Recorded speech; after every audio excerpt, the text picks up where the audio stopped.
Se você trouxe sua Bíblia, abra na segunda carta de Paulo aos Coríntios, no capítulo de número 10. Nós louvamos a Deus porque nós chegamos agora à última sessão dessa carta, podemos dizer assim, é o último bloco. Nós vimos um primeiro bloco, do capítulo 1 até o capítulo de número 7, as defesas do apóstolo Paulo com relação ao seu ministério e seu apostolado. Aí nos capítulos 8 e 9, o apóstolo Paulo aproveita aquele momento para falar a respeito da contribuição e da generosidade cristã. E um assunto muito edificante. Aconselho a todos que não puderam estar nos dois últimos cultos que depois vão lá no YouTube e escutem essa mensagem, essas duas mensagens muito interessantes. E hoje nós chegamos ao capítulo de número 10. E do capítulo 10 até o capítulo de número 13, nós encontramos o último bloco dessa carta que nós vamos falar já sobre ele. Vamos orar. Pai amado, nós oramos e agradecemos por esse momento em Tua presença. Pedimos ao Senhor que possa nos direcionar nessa noite, falar aos nossos corações. Nós oramos, Senhor meu Deus, para que possamos sair daqui transformados, não da mesma maneira que entramos, e que Teu nome seja glorificado em nossas vidas. Nós oramos e repreendemos tudo que não preste, que não vem do Senhor, todo pensamento ruim, todo medo, toda apreensão, toda ansiedade, toda dor, toda preocupação com as coisas lá fora. E pedimos ao Senhor que nessa noite, mais uma vez, apenas a Tua palavra e o Teu Santo Espírito tenham um lugar para agir e reinar no meio de nós. Amém e amém. 2 Coríntios, capítulo de número 10, a partir do versículo 1, o texto diz assim: Eu, Paulo, pela mansidão e pela bondade de Cristo, apelo para vocês. Eu que sou humilde quando estou face a face com vocês, mas audaz quando ausente, rogo-lhes que, quando estiver presente, não me obriguem a agir com audácia, tal como penso que ousarei fazer para com alguns que acham que procedemos segundo os padrões humanos. Pois, embora vivamos como homens, não lutamos segundo os padrões humanos. As armas com as quais lutamos não são humanas, ao contrário, são poderosas em Deus para destruir fortalezas. Destruímos argumentos e toda pretensão que se levanta contra o conhecimento de Deus, e levamos cativo todo pensamento para torná-lo obediente a Cristo. E estaremos prontos para punir todo ato de desobediência, uma vez estando completa a obediência de vocês. Vocês observam apenas a aparência das coisas. Se alguém está convencido de que pertence a Cristo, deveria considerar novamente consigo mesmo que, assim como ele, nós também pertencemos a Cristo.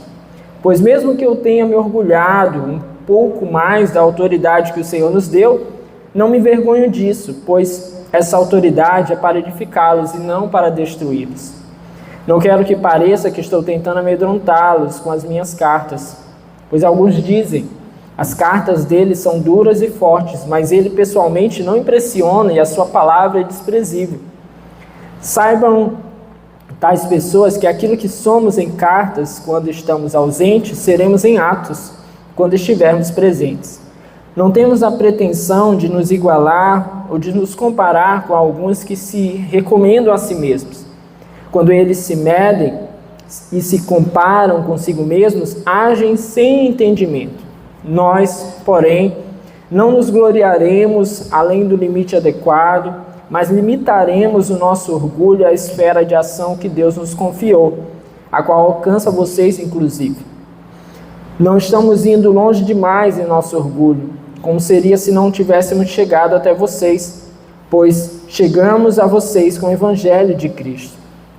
Da mesma forma, não vamos além de nossos limites, gloriando-nos de trabalhos que outros fizeram. Nossa esperança é que, à medida que for crescendo a fé que vocês têm, nossa atuação entre vocês aumente ainda mais, para que possamos pregar o Evangelho nas regiões que estão além de vocês, sem nos gloriarmos de trabalho já realizado em território de outro. Contudo, quem se gloriar, glorie-se no Senhor, pois não é aprovado quem a si mesmo se recomenda, mas aquele a quem o Senhor recomenda.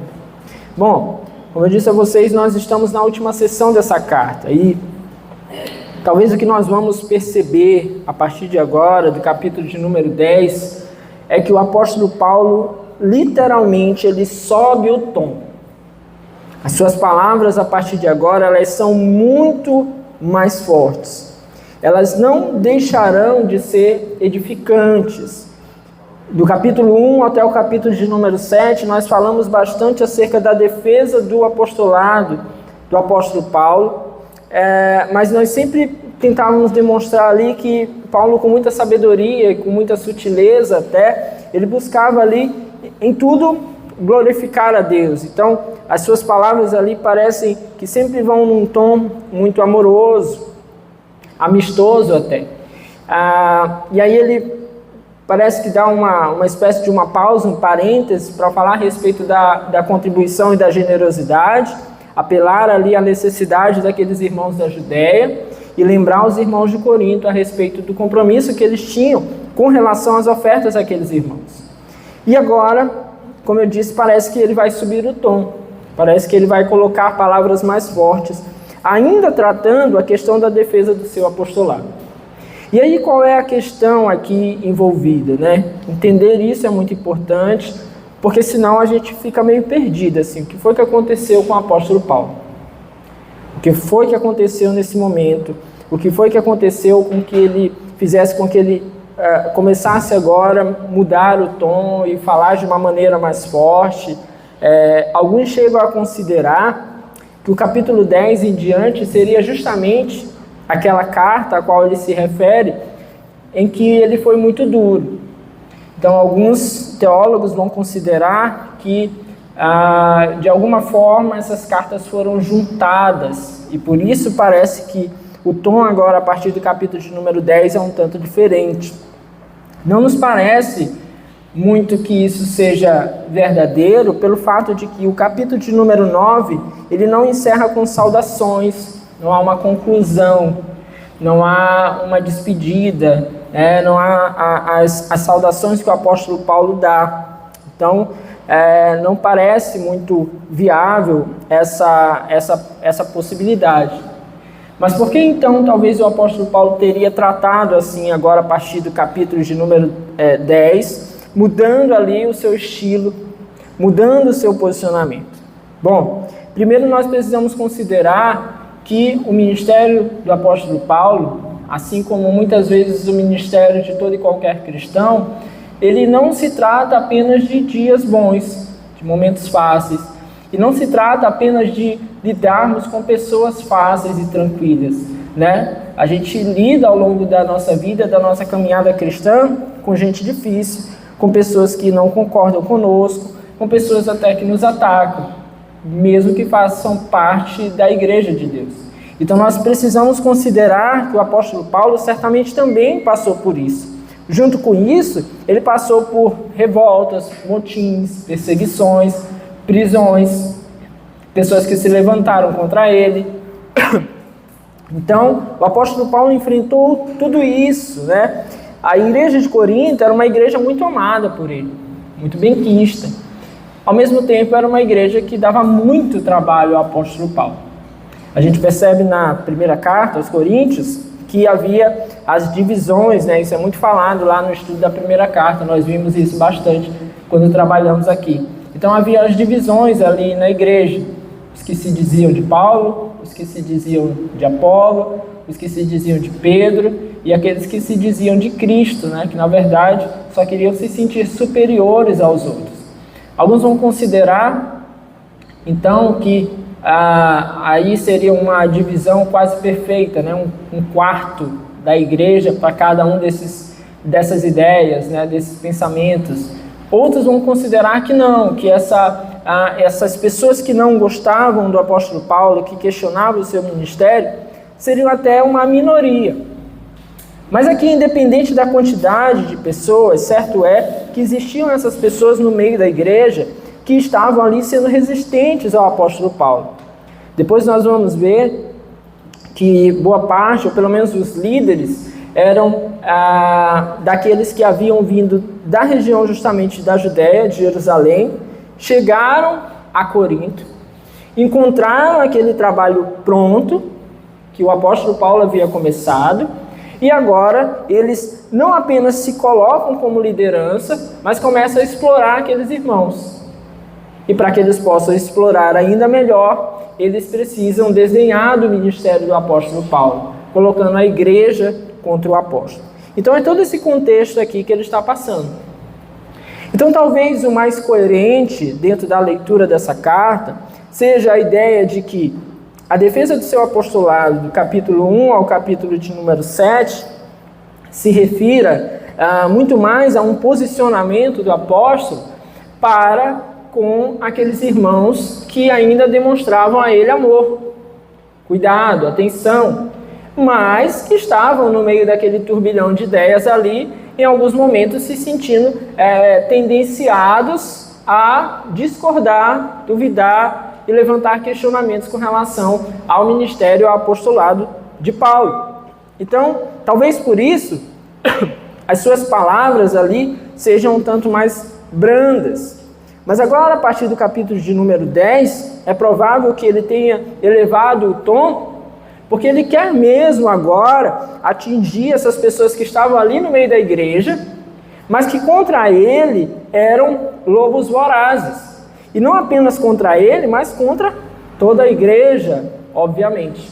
Então, ele vai tratar, mais uma vez, da defesa do seu apostolado. Teremos muitas lições aqui, mas as suas palavras aqui são um pouco mais ásperas, realmente, porque talvez ele queria realmente atingir aquelas pessoas ali. Isso para a gente já começa a nos esclarecer a ideia de que um verdadeiro cristão, nem sempre as suas palavras serão só aquela coisa assim, sabe, doce. Tem momento que você precisa falar mais firme, tem momento que você precisa agir de uma forma ainda mais séria, né? Não que você não vá ser sério o tempo inteiro, mas talvez com algumas pessoas ou com alguns posicionamentos, ou principalmente no que diz respeito ao pecado, muitas vezes a gente precise atuar de uma maneira mais firme, mais enérgica. E a gente consegue ver isso aqui por meio das palavras do apóstolo Paulo. Então vamos ao texto. A primeira coisa que nós vamos ver no texto, aqui nos primeiros 3 versículos, é justamente esse primeiro posicionamento dele, que parece ser um tanto defensivo. E aqui a gente tem um pouquinho do contexto das palavras que eram usadas contra ele. Ele diz assim, versículo 1, eu, Paulo, pela mansidão e pela bondade de Cristo, apelo para vocês. Eu que sou humilde quando estou face a face com vocês, mas audaz quando ausente. Aí o versículo 2, rogo-lhes que quando estiver presente não me obriguem a agir com audácia, tal como penso que ousarei fazer, para com alguns que acham que procedemos segundo os padrões humanos. Bom, ele se apresenta aqui. E ele diz, eu, apóstolo Paulo, rogo a vocês. Ele apresenta aqui da maneira como ele tem autoridade sobre a igreja. Ele era um dos líderes também da igreja, apesar de não estar mais lá presente, mas ele havia iniciado o trabalho daquela igreja. Mas ele não está aqui preso apenas à questão da sua autoridade. Ele se apresenta pela mansidão e pela bondade de Cristo. E assim ele diz, apelo a vocês, rogo a vocês. Ou seja, eu quero um retorno de vocês. Porque pela mansidão e pela bondade de Cristo. A mansidão, uma virtude que mesmo naquele tempo era altamente valorizada. A mansidão é contrária àquela fúria repentina, aquela pessoa que descontrola, aquela pessoa que é grosseira. Então, Cristo foi manso, cheio de compaixão, recebeu os pecadores. Então, é necessário haver dentro do ser do cristão mansidão, porque Jesus é o nosso exemplo. Ele diz também pela bondade, ou seja, pela benignidade de Cristo. Também ele se apresenta aqui dentro desse atributo da bondade, da benignidade. Então Paulo está dizendo aqui que ele está buscando direitos, vamos dizer assim, que ele tem enquanto apóstolo, mas dentro da perspectiva de Cristo. Ele não está querendo coisas além da perspectiva daquilo que Cristo é, ou daquilo que Cristo tem, ou daquilo que Cristo ensina. Isso é muito importante para nós, porque muitas vezes a posição de liderança, especialmente no meio da igreja, faz com que alguns comecem a buscar direitos e até favores, benesses em causa própria. Mas Paulo está dizendo assim, olha, o que eu quero de vocês não é por causa própria. O que eu quero de vocês é pela benignidade e pela mansidão de Cristo. O que eu apelo para vocês é dentro dessa perspectiva. Isso é fundamental, que nós possamos enxergar nos líderes, ou que nós, em posição de liderança em algum momento, possamos entender que o que se espera da igreja, o que se busca da igreja, é dentro da perspectiva do nosso Senhor Jesus Cristo. É assim que ele se apresenta. E aqui ele apresenta aqui qual era a acusação contra ele. Ele diz assim, ó, eu que sou humilde quando estou face a face com vocês, mas audaz quando ausente. Paulo era acusado de ser uma fera nas palavras, nas cartas, mas quando estava presente era um gatinho. Era assim que esses homens estavam tratando o apóstolo Paulo. Por quê? Porque quando ele escrevia suas cartas, e essas cartas chegavam até a igreja, elas chegavam com um tom de orientação, de correção. O que o inimigo não quer?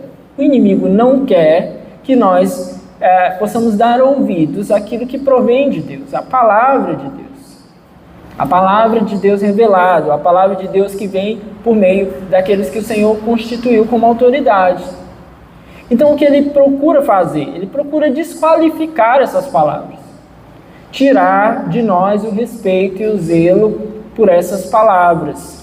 Pela sua palavra, hoje nós temos a sua própria palavra, a palavra de Deus, e aqueles que apresentam a palavra. Mas nós precisamos lembrar aqui que o apóstolo Paulo, ele é um daqueles que vai receber de Deus a palavra que vai ser revelada nos textos sagrados. Então, de alguma forma, é Deus que está falando por meio do apóstolo Paulo, especialmente nos textos que depois ficaram ali com as cartas canônicas, que fazem parte da Bíblia. O que esses inimigos queriam? Esses inimigos, eles queriam oposição a essas palavras.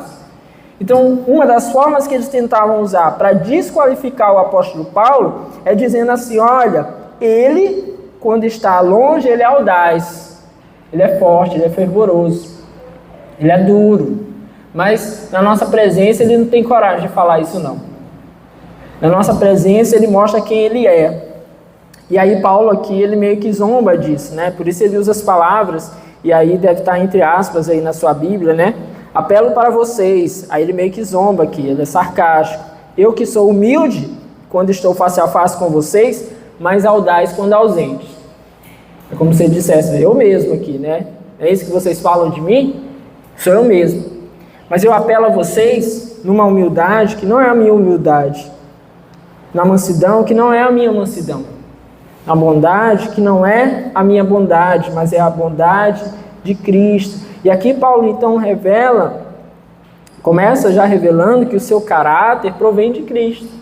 Versículo 2 ele diz, rogo-lhes que quando estiver presente, não me obriguem a agir com audácia.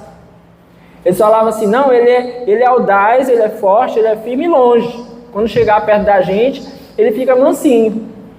Aí Paulo diz, beleza, eu espero não ser obrigado realmente a ser audaz perto de vocês, a ser firme perto de vocês. Eu prefiro chegar perto de vocês e não precisar fazer isso. Eu prefiro chegar perto de vocês e não precisar usar de rispidez. O que todo pregador do evangelho, o que todo pastor, o que todo aquele que ensina quer, é que aqueles que escutam possam aprender com as suas palavras. A gente não quer que você tenha que aprender com as duras lições da vida, ainda que o Senhor as use. Melhor é que se aprenda com as palavras. Você sente um culto e escute a palavra de Deus e saia com isso aqui para colocar em prática. que não precise, né, como diz o jargão popular, dar com a cara na parede. Então Paulo diz, eu quero realmente não precisar ser audaz na presença de vocês. Eu quero não precisar disso. Ele diz, tal como penso que ousarei fazer, para com alguns que acham que procedemos segundo os padrões humanos. Eu quero não ser assim, mas eu acho que eu vou precisar ser assim, com alguns que estão me acusando de não proceder, ou de proceder segundo padrões humanos. E aqui qual é a questão, né, do procedimento com padrões humanos? Porque Paulo está aqui também colocando a outra questão que era levantada, que alguns diziam, não, Paulo não age por meios espirituais. Ele não age por Deus. Ele age por sua vontade humana, pela sua carnalidade. E aquele que serve ao Senhor, ele não deve servir pela sua carnalidade. Ainda que isso faça parte de nós, tenhamos o nosso ser carnal humano. Mas ele precisa tomar decisões, atitudes orientadas por Deus, de uma forma espiritual. Então Paulo diz, talvez eu vou precisar ser mais ríspido com aqueles que estão falando isso acerca de mim. Com aqueles que estão levantando esse questionamento. Ele não aceita essa acusação. Veja o versículo 3. Pois embora vivamos como homens, não lutamos segundo os padrões humanos. Então ele deixa bem claro aqui. A gente vive como homem, trabalhando, se esforçando para ganhar o nosso sustento. A gente tem que descansar, a gente tem que comer. A gente vive como homens por conta disso, mas não lutamos segundo os padrões dos homens. Ou seja, as nossas lutas, o nosso ministério, isso nós não vivemos segundo o padrão dos homens. Isso é fundamental para nós compreender. Que aquele que conhece o Senhor, aquele que vive agora para Deus, ele precisa agora não militar segundo a carne, né? Talvez seja o que tem aí na sua versão. Ele não pode militar, ele não pode lutar segundo a sua carne. Ou seja, ele não pode desempenhar o seu ministério com meros recursos do homem. Se ele prega, ele não pode pregar só pela sua sabedoria. Ele precisa contar com a condução de Deus. Ele precisa contar com o poder de Deus e qualquer outra coisa que se faça. É necessário contar com a condução de Deus, com a instrução de Deus, com Deus ali agindo por meio da sua vida. E assim que o apóstolo Paulo, nesses 3 primeiros versículos aqui, ele vai se apresentando, já tocando na questão. Aqueles irmãos se levantavam contra ele, estavam se levantando de uma maneira muito voraz. Então ele coloca aqui, meus irmãos, olha, esse é o problema, mas a gente vai ter que resolver isso. Ele sabe no seu íntimo que ele está sendo acusado de uma maneira constrangedora e mentirosa. Então, com esses irmãos, ele precisa ser mais claro. Vocês estão me acusando disso. Meus irmãos, é necessário ter clareza e transparência na nossa vida. Algumas questões vai ser necessário realmente que nós tomemos uma atitude, uma conduta, sabe? De chamar, de conversar, de perguntar qual o problema? O que está acontecendo? A gente tem que tomar muito cuidado, porque de repente a gente pode ser participante do ministério, que não é um ministério, o ministério do leve trás.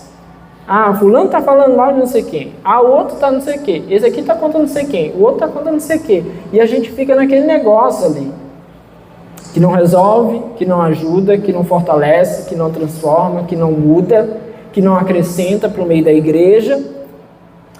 E aqueles que entendem isso, eles precisam ser maduros o suficiente. A igreja precisa crescer em maturidade. Então Paulo, quando fala essas palavras aqui, ele entende com maturidade que é necessário tratar com esses irmãos. Chegou a hora. Já falou em outras cartas, já tentou orientação, já enviou mensageiros, mas agora com esses irmãos ele precisa elevar o tom para tentar trazer clareza àquela situação. De alguma forma, até para tirar algumas máscaras que se colocaram ali em muitos que estão no meio da igreja, se aproveitando dessa situação. O pastor, o líder, ele precisa ter essa consciência. Ele está o tempo inteiro entendendo como pode sanear a igreja, proteger a igreja das investidas de Satanás. Paulo então tem essa consciência. Depois ele começa aqui agora a exercer de fato a sua defesa, a partir do versículo de número 4. E é interessante porque ele usa aqui uma linguagem militar. Ele diz, versículo 4, as armas com as quais lutamos não são humanas, ao contrário, são poderosas em Deus para destruir fortalezas. Destruímos argumentos e toda pretensão que se levanta contra o conhecimento de Deus e levamos cativo todo pensamento para torná-lo obediente a Cristo. Então Paulo diz assim, olha, nós, aqueles que servimos a Deus, aqueles que militamos, aqueles que somos ministros de Deus, nós temos armas. Qual é a natureza dessa arma? E aqui a ideia de arma, ela já é bem interessante, né? Porque ela já mostra, mais uma vez, o fato de que a vida cristã não é um parque de diversões. Nós lidamos com questões sérias, que muitas vezes estão no meio da igreja. Então ele diz, nós temos armas. Nós somos atacados, mas nós temos armas com as quais podemos nos defender e atacar também, aqui dentro de certa perspectiva. A expressão aqui que fala sobre essas armas, fala de armas de defesa e ataque. É claro que esse ataque aqui não é um ataque para a morte, mas um ataque para a vida. A gente vai entender isso aqui. Primeiro, o poder das nossas armas. Qual o poder das nossas armas? Versículo 4, as armas com as quais lutamos não são humanas, ao contrário, são poderosas em Deus. As nossas armas são espirituais. A gente precisa tomar muito cuidado para que nós não estejamos usando as armas indevidas. Nós temos armas espirituais. Pastor, mas o senhor acabou de falar que algumas coisas a gente tem que ir lá, tem que conversar, tem que chamar atenção, tem que tentar, ainda assim, de uma forma espiritual. Então nunca vai ser igual quando a gente estava lá no mundo e a gente ia resolver uma coisa lá na mão, no barraco, na gritaria. Tem que ter sabedoria, tem que ter condução de Deus, tem que ser embasado na palavra de Deus. Muitas pessoas têm dificuldade de resolver as suas questões dentro da igreja em especial por conta de pouco conhecimento acerca da palavra de Deus. Acham que estão fazendo correto, coisas que o Senhor não aprova. A palavra, por exemplo, nos orienta como repreender irmãos. A palavra nos orienta como disciplinar pessoas. Então busque conhecimento da palavra de Deus. Senhor, eu estou com um problema. E eu preciso aprender a resolver esse problema, essas situações. Estão investindo contra mim, estão atacando contra mim. Então, como eu vou resolver isso? Como eu trato essas questões? Isso é fundamental. Quando saí do outro ministério, né? Um pouco antes de sair, deu uma treta lá, né? Falei umas coisas lá, o pessoal não gostou muito. Ainda que fossem verdades. Aí eu fui chamado no conselho de ética da igreja. Aí eu fui lá. Bíblia aberta. Já estamos armados, né? Aí fui lá. Contei a história toda. Repeti o meu áudio de 12 minutos que tinha dado polêmica no grupo dos pastores. Repeti palavra por palavra, pontuando e explicando cada uma, né? Você sabe que eu prego muito. Nesse dia eu preguei quase 2 horas. Os pastores que estavam lá. E ainda que alguns tentassem levantar algumas objeções, eu fiquei ali. A palavra, a palavra, a palavra, a palavra. Até que já assim, indo para o final, e eles já alguns já mais desarmados, né? Eu me lembro que um pastor falou assim, pastor, eu queria lhe dizer o seguinte, que hoje aqui caíram escamas dos nossos olhos. Eu falei, ó, acabou. Vai resolver? Não vai. Vão tomar a atitude que tem que tomar, ou não vão? Responsabilidade de vocês. O meu papel era mostrar para vocês, dentro da palavra de Deus. Era o que eu tinha que fazer. Saí depois porque eu vi exatamente que não tomaram a posição bíblica que deveria ser tomada com relação às questões. E aí, uma vez que não tinha mais o que ser feito, a gente pega o boné, né? E segue a vida. Agora, o meu papel era mostrar dentro da palavra de Deus. Como Lutero, né? Lutero foi lá e disse assim, olha, a menos que me provem pelas sagradas letras que eu estou errado, eu não me retratarei. Foi exatamente assim que eu fiz. Ó, teve um que sugeriu, né? Pastor, vai lá no grupo, manda o áudio lá, pede perdão. Eu falei, eu vou pedir perdão de quê, pastor? Eu não estou lhe mostrando aqui que essa situação está errada? O que eu tenho que pedir perdão? Então é assim. Paulo tinha essa consciência. As nossas armas, elas são espirituais. Vai conversar, o assunto é sério, as situações são difíceis, procure se armar espiritualmente. Ore, entenda a palavra de Deus, saiba o que Deus quer e trate as coisas dentro dessa perspectiva. Segunda coisa, as nossas armas, elas são poderosas. O texto aqui as nossas armas, além de poderosas, elas têm características aqui muito interessantes. Primeiro, elas destroem a resistência do inimigo. Olha o que o texto nos diz, ainda no versículo 4. As quais lutamos não são humanas, ao contrário, são poderosas de Deus para destruir fortalezas. O termo aqui que refere-se a essa ideia de fortaleza, está falando de muralhas muito resistentes. Então as armas que provêm de Deus, elas têm esse poder de destruir as muralhas mais fortes e resistentes. Então, em outras palavras, gente, não tem problema, não tem situação onde a palavra de Deus e o poder de Deus não possam entrar e derrubar tudo. As famosas, muralhas de Jericó eram das maiores fortalezas daquele tempo e foram derrubadas pelo poder de Deus. Então, não há as armas que nós usamos, use as armas espirituais, que no tempo certo as fortalezas e as muralhas vão ruir. Essas muralhas podem ser sistemas, podem ser ideologias, esquemas, estruturas, estratégias, tudo que Satanás usa.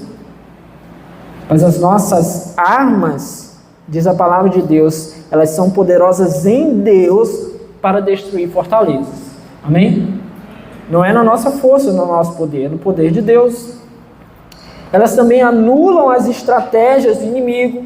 O inimigo, ele tem as suas estratégias, mas elas são anuladas. Versículo 5. Destruímos argumentos. A palavra aqui é sofismas, pensamentos, ideias, reflexões, planos.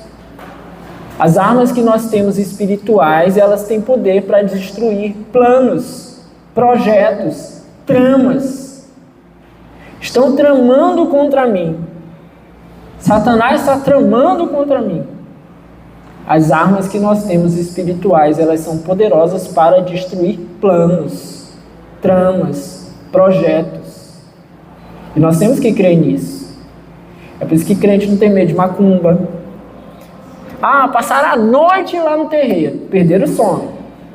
Podia estar dormindo.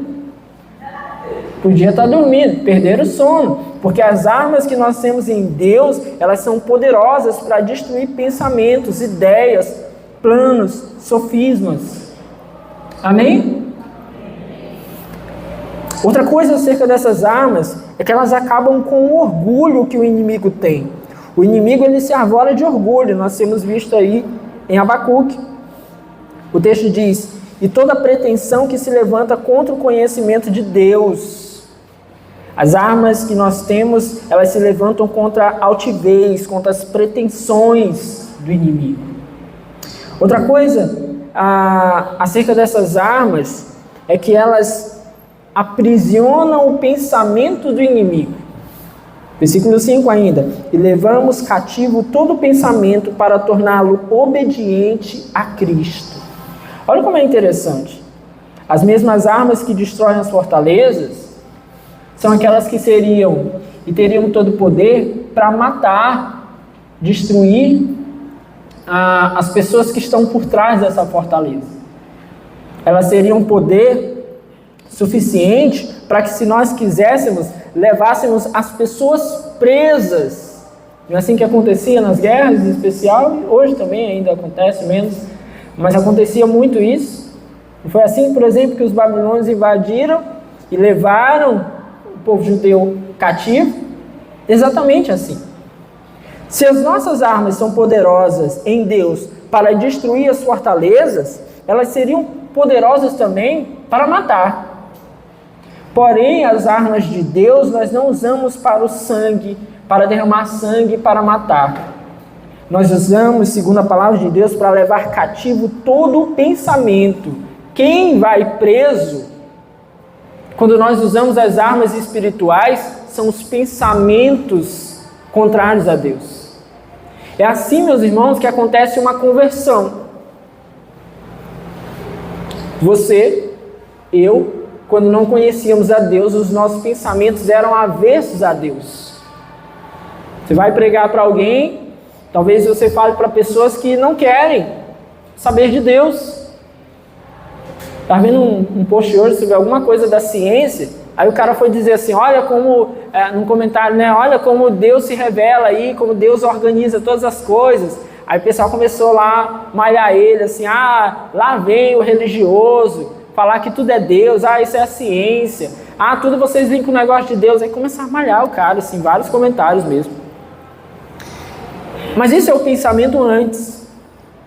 Quando as armas espirituais são usadas, esses pensamentos são levados presos. E é feito um renovo, uma transformação. Amém? É o que a palavra está nos dizendo. Paulo diz, as nossas armas, elas levam cativo todo o pensamento para torná-lo obediente a Cristo. As armas que o Senhor nos dá, espirituais, elas libertam o homem e prende o seu pensamento.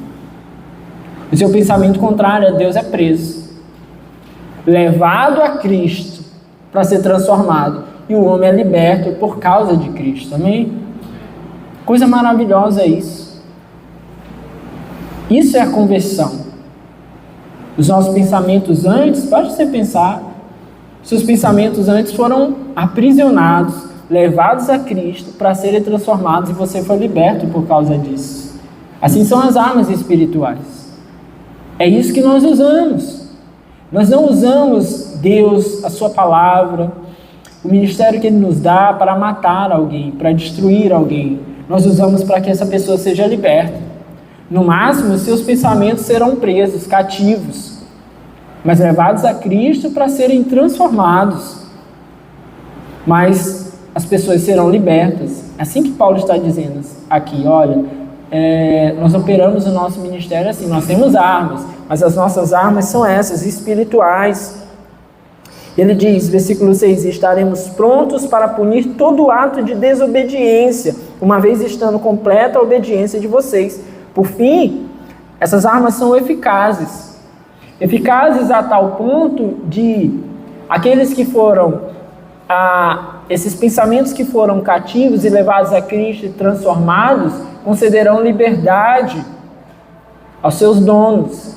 Agora, aqueles que ainda assim se negarem, serão certamente punidos, condenados. Então elas são eficazes, elas cumprem o seu papel. Ou libertam ou condenam aqueles que rejeitam o Evangelho. Então perceba como Paulo aqui descreve o seu ministério e, obviamente, como consequência, o ministério de todo aquele que se dispõe a viver para Deus por meio dessas figuras aqui de guerra. É assim que nós agimos. Nós temos armas, essas armas são espirituais, elas derrubam, elas vencem o poder do inimigo e elas, mesmo tendo poder para matar, elas escolhem e querem libertar. Mas elas são eficazes. Aqueles que rejeitarem serão condenados. E louvado seja o nosso Senhor por isso. E Paulo então descreve aqui o seu ministério, que estava sendo questionado. Ele segue então no texto e vai nos demonstrar acerca da sua autoridade espiritual, que era, como eu disse, questionada. Eles questionavam ali a sua autoridade. Só que no reino de Deus, meus irmãos, a autoridade do homem ela não se demonstra pela sua força, mas como ele disse no versículo 1, pela sua mansidão e bondade, pela sua mansidão e benignidade. Porque no reino de Deus o maior não é o que é servido, é aquele que serve. É assim, é diferente, é uma perspectiva diferente. Então aquilo que estavam falando de Paulo, ele estava querendo demonstrar isso. Olha, de fato, quando eu estou longe, para escrever uma carta, eu tenho que ser mais duro. Mas quando eu chego até vocês, eu quero poder levar amor. Espero não ter necessidade de ser duro. E ele começa aqui então a descrever isso, porque Paulo usava a sua autoridade para fortalecer a igreja. Não era seu fim usar a sua autoridade para si. Ao contrário, aqueles homens que estavam à frente da igreja usavam a sua autoridade para o bem deles próprios. Eles se beneficiavam daquilo ali. Eles se aproveitavam daquelas situações. Então Paulo descreve isso aqui. Primeiro, o fundamento da sua autoridade, está aí no versículo 7. Ele diz, vocês observam apenas a aparência das coisas. Ele já começa aqui a desnudar o pensamento deles. Vocês só estão olhando para mim por fora. Vocês não estão vendo o que está realmente acontecendo. Aí ele diz, se alguém está convencido de que pertence a Cristo, deveria considerar novamente consigo mesmo, que assim como ele, nós também pertencemos a Cristo. Qual era a primeira questão? Aqueles homens, eles levantavam uma autoridade por meio de si mesmos. Chegaram lá, se apresentaram como autoridades. Nós falamos nos outros capítulos, né? Eles apresentavam cartas lá, muitas vezes fraudadas, para dizer que tinham autoridade. Só que a autoridade de Paulo não veio por ele mesmo. Foi o Senhor que concedeu. E talvez esse seja um dos grandes problemas no meio da igreja, pessoas que se colocam em posição de autoridade, que querem levantar a si mesmos como autoridade, que não esperam agir de Deus, que não esperam o favor de Deus. São cristãos arrogantes. E esses que se colocam a si mesmos em posição de autoridade, acham que podem considerar quem tem autoridade espiritual ou não. Meus irmãos, isso aí é uma coisa assim que eu busco ter muito cuidado. Questionar a autoridade espiritual de alguém. Eu vou naquilo que é fácil. O que é fácil? É aquele que está com uma vida toda destrambelhada em pecado, demonstra os seus pecados. Esse aí é fácil. Esse aí eu já sei, ó. Isso aí é uma falsa autoridade espiritual. Esse pastor aí, cheio de poder, divorciou e casou 3 vezes, poder falso. Falo com tranquilidade. Não tem o que falar. E aí a gente vai pegando essas coisas e consegue perceber a mentira por trás de muitas pessoas. Agora, só pela humildade, só porque não fala as palavras de uma maneira, sabe, não fala de uma maneira que não é culta, não é prolixo, tem dificuldade, eu vou questionar a autoridade espiritual, aquilo que Deus está fazendo por meio da vida daquele irmão, não posso. É sempre tomar cuidado. Deus usa aqueles que são pequenos, aqueles que não são muito conhecidos, sempre usou ao longo da história. Mas esses homens que eles se arvoram de autoridade espiritual, eles querem dizer quem é a autoridade espiritual. Se não tem o xalamacanta lá deles, não é. Se não tem o terno que ele veste, não é. Se não é da igreja tal, não tem. Você está entendendo isso? Tem homens que querem dizer quem tem a autoridade, quem é usado por Deus ou não. Enquanto Deus, ao longo da história, sempre usou pessoas simples, desconhecidas. E a gente precisa ter esse cuidado. Então Paulo está nesse primeiro momento, colocando justamente isso. Olha, se vocês que se consideram de Cristo, que consideram que pertencem a Cristo, no mínimo vocês deveriam considerar novamente consigo mesmo que, assim como Ele, nós também pertencemos a Cristo. Paulo está dizendo, se vocês fossem de Cristo, vocês iriam reconhecer o Cristo que opera em mim. Claro que Paulo fala isso com muita segurança, porque ele sabe que ele tem servido ao Senhor. No versículo 8, Paulo nos mostra a respeito da delegação dessa autoridade. A autoridade de Paulo, ela veio de Jesus, é Jesus que concede a autoridade. E da mesma maneira, sobre a vida de cada um que o Senhor chama. Quem concede a autoridade, ainda que possam os homens serem usados para ordenar, para enviar, ainda que um pastor, uma igreja possa ser usada para dizer assim, olha, nós vamos enviar esse irmão para o trabalho missionário, esse aqui nós vamos enviar para o pastoreio, essa irmã nós iremos enviar para o trabalho de evangelização. Ainda que os homens possam ser usados, quem ordena isso é o Senhor. Versículo 8, ele diz, pois mesmo que eu tenha me orgulhado um pouco mais da autoridade que o Senhor nos deu, não me envergonho disso, pois essa autoridade é para edificá-los e não para destruí-los. Não quero que pareça que estou tentando amedrontá-los com as minhas cartas. Aqueles que recebem de fato a autoridade que procede de Deus, e não dos homens, e não da terra, primeiro eles usam isso para a glória de Deus. E por isso Paulo está dizendo assim, eu não quero amedrontá-los com a minha carta, eu estou usando isso aqui para Deus, para a glória de Deus, para que Deus opere. É a autoridade que procede de Deus. Então nós precisamos estar atentos a quem delegou essa autoridade. Foi Deus ou foram os homens? Há muitos pastores que são designados por homens. Há muitas igrejas onde alguém chega ou porque tem um pouco mais de condição, ou porque se mostra um pouco mais desinibido, tem mais facilidade com as palavras, e ele já vai dizendo, isso aqui vai ser pastor, isso aqui vai ser pastor, isso aqui vai ser pastor. Não testa aquilo que a palavra pede para testar: caráter, compromisso, relacionamento com Deus, especialmente caráter, né? Segundo 1 Timóteo, especialmente caráter. Não, testa se a pessoa é bem relacionada. Tem igreja que é alçada pastor, gente, porque tem relacionamento com político. Misericórdia. Quem concede essa autoridade é o Senhor. Paulo está questionando esses irmãos. Olha, eu não quero que pareça que estou tentando amedrontar vocês com as minhas cartas. Por quê? Porque a minha autoridade, ela não veio dos homens.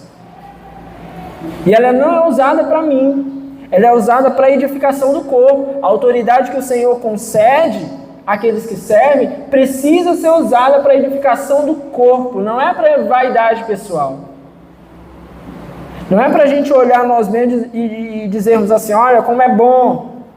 E aí justamente ele vai falar a respeito do uso dessa autoridade no versículo 10. Ele diz, pois alguns dizem, as cartas dele são duras e fortes, mas ele pessoalmente não impressione, a sua palavra é desprezível. Saibam tais pessoas que aquilo que somos em cartas, quando estamos ausentes, seremos em atos quando estivermos presentes. Os inimigos de Paulo ficavam ali tentando dizer assim, olha, mas ele não é isso tudo. Paulo está dizendo, não, é uma coisa só. Eu sou a mesma pessoa, quando eu escrevo eu sou a mesma pessoa quando está presente. Talvez algum tratar, algumas coisas precisem ser um pouco diferentes pela questão do momento, do relacionamento. Por exemplo, meus irmãos, é completamente diferente quando você escuta, vê, fala de alguém distante e de quando você senta com essa pessoa. Completamente diferente. Você está na frente, sentar na frente, não só por uma questão de intimidação, mas porque muitas vezes você consegue olhar no olho, perceber que aquele cara que talvez você não concorde com todas as suas ideias, mas aí você senta na mesa com ele e diz assim, pô, mas é um cara de Deus, um cara que realmente quer viver para Deus, talvez tenha algumas coisas que possa mudar, em algum momento, mas é diferente. Então é isso que Paulo está dizendo, eu sou a mesma pessoa. Só que a autoridade que eu tenho, ela precisa ser usada para a glória de Deus. Então, Paulo bate mais uma vez na mesma tecla. Gente, não tem que ser para a gente. Você que está aqui, que já se envolve em trabalhos de liderança, ou você que em algum momento o Senhor vai usar para isso, a autoridade, a posição, as coisas que o Senhor coloca nas nossas mãos, para a glória dele sempre, não para a nossa glória.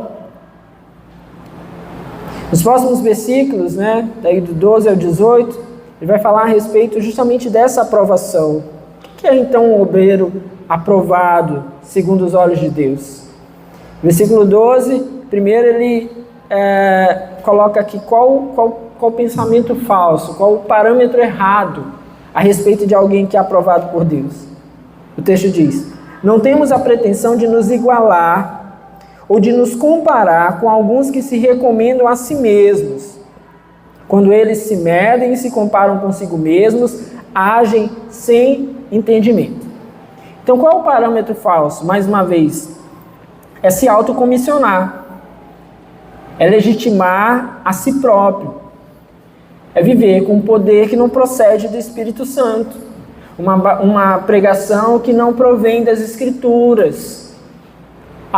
É um bom pastor porque fala muito bem, mas abre a Bíblia, lê um versículo e esquece a Bíblia e vai falar um monte de outras coisas, as pessoas vão rir, ele vai usar um PowerPoint, vai colocar uns GIF lá engraçado, e uns memes, uns negócios, a igreja vai rir e vai dizer, que pastor legal. Isso é falso, errado, é alguma coisa que foi colocada ali pelos homens, é insensatez isso. São homens que buscam elogios, que buscam reconhecimento. São os falsos apóstolos de Corinto. Os falsos apóstolos de Corinto, algumas coisas sobre eles, que está aí espalhado nos textos bíblicos, quando a gente vai catando, a gente percebe que eles se preocupavam com a aparência física. Ou seja, Paulo colocou aqui sobre a sua aparência, é porque eles criticavam a aparência de Paulo. Paulo era criticado na sua aparência. Então, para eles era importante aparência, eloquência. Então, por que eles criticam a fala de Paulo? Aí ele não fala bem. Porque para eles era interessante a eloquência.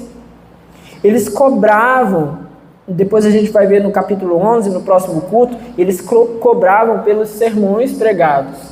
Eles estavam explorando a igreja. Paulo não cobrava pelos sermões. Eles exigiam que houvesse uma ascendência judaica, então tinha que ser de grife, para ser um bom pastor, para ser um bom líder, eles consideravam assim. Eles achavam que tinha que ter experiências espirituais, até isso vão cobrar de Paulo.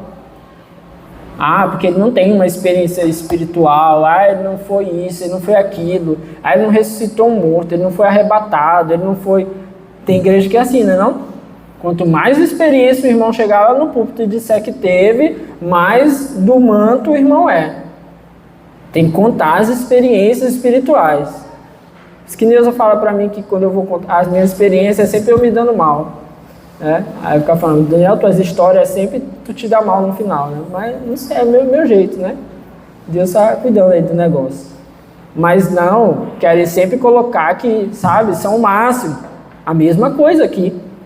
Outra coisa, eles queriam realização de sinais, para eles só era bom se ficasse mostrando sinais, exibição da autoridade, do poder, e por fim, esse apóstolo, esse líder, ele tinha que comprovar que Cristo estava falando por meio dele. Então assim, era uma alta exigência que eles tinham para os outros, e forjavam isso, como se eles tivessem tudo isso. Então isso, meus irmãos, é o padrão errado. A gente não deve buscar essas coisas. A gente não deve buscar esse padrão. Como deve ser, então, o obreiro que agrada a Deus, aprovado diante de Deus?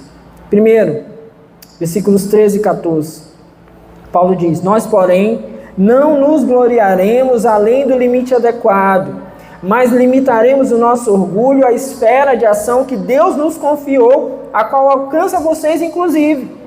Não estamos indo longe demais em nosso orgulho, como seria se não tivéssemos chegado até vocês, pois chegamos a vocês com o Evangelho de Cristo. Primeira coisa, eu estou fazendo o que Deus reservou para mim? A aprovação de Deus, ela vem por meio de estar fazendo aquilo que Deus nos chamou. Então é aquele velho exemplo, né? Olha, sei lá, você foi chamado por Deus para estar na rua, para alcançar pessoas, para, sabe, viver um ministério que ampara, que sustenta. Mas aí chega na igreja e diz assim, não, mas eu acho que o ministério de louvor é mais legal. Eu vou cantar lá, vou ficar lá na frente, vou até combinar as roupas do domingo para ficar um negócio bem bacana nas fotos. Aí você não vive o que Deus reservou para você. Aquilo que Deus chamou. Como então será aprovado um obreiro de Deus assim?